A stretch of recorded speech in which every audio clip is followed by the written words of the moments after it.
আমি বিনোতা সিনহা। আজকের বরাক বিনোদনের রান্নাঘরে এসে আমি মহা বিপদে পড়ে গেছি। সকাল সকাল মাছওয়ালা এসে এতগুলো চাপিলা মাছ দিয়ে গেল।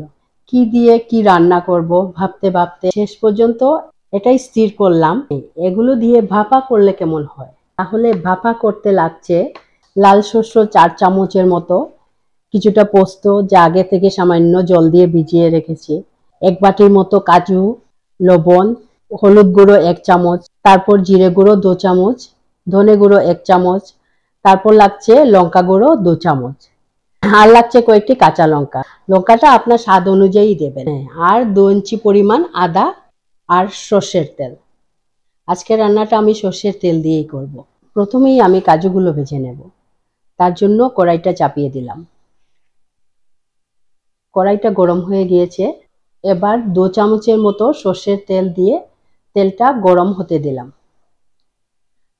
তেলটা গরম হয়ে গেলে বাটিতে রাখা কাজুগুলো এতে ভাজা, কাজুগুলো নাড়াচাড়া করতে করতে ভালো করে ভাজা হয়ে গেলে সেগুলো বাটিতে তুলে নিয়ে নেব।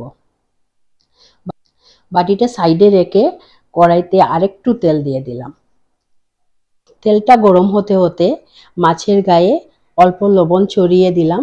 তারপর প্লেটে রাখা হলুদ অর্ধেকটা দিয়ে হাত দিয়ে ভালো করে মেখে তেলের মধ্যে মাছগুলো দিয়ে আঁচটা সিম করে দিলাম।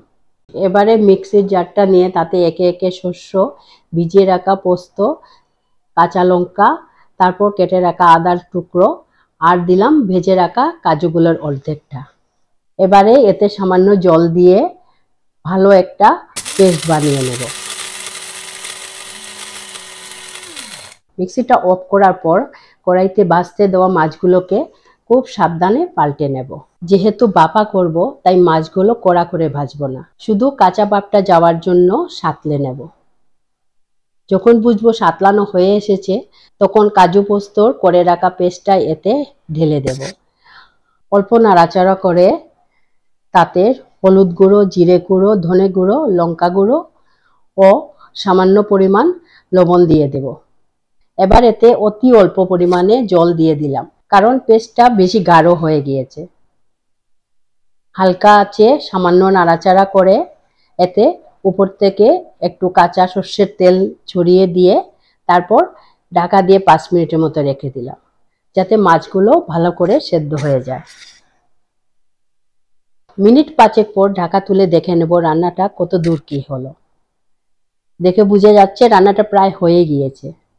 এবং একটি সার্ভিং বোল নিয়ে খুব সাবধানে মাছ সহ তরকারিগুলো এতে নিয়ে নেব। চাপিলা মাছ সেদ্ধ হওয়ার পর খুব নরম হয়ে যায়, এর জন্যই এই সাবধানতা। রেডি হয়ে গেল চাপিলা ভাপা।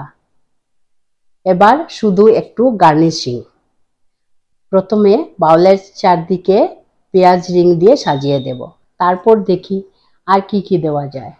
কারণ আমি সবসময় এই কথাটা বিশ্বাস করি যে চোখে খাইলে মুখে খায়। এই বিশ্বাসে আমি দেখেছি অতি সাধারণ রান্নাও একটু সাজিয়ে পরিবেশন করলে অনেক লোভনীয় হয়।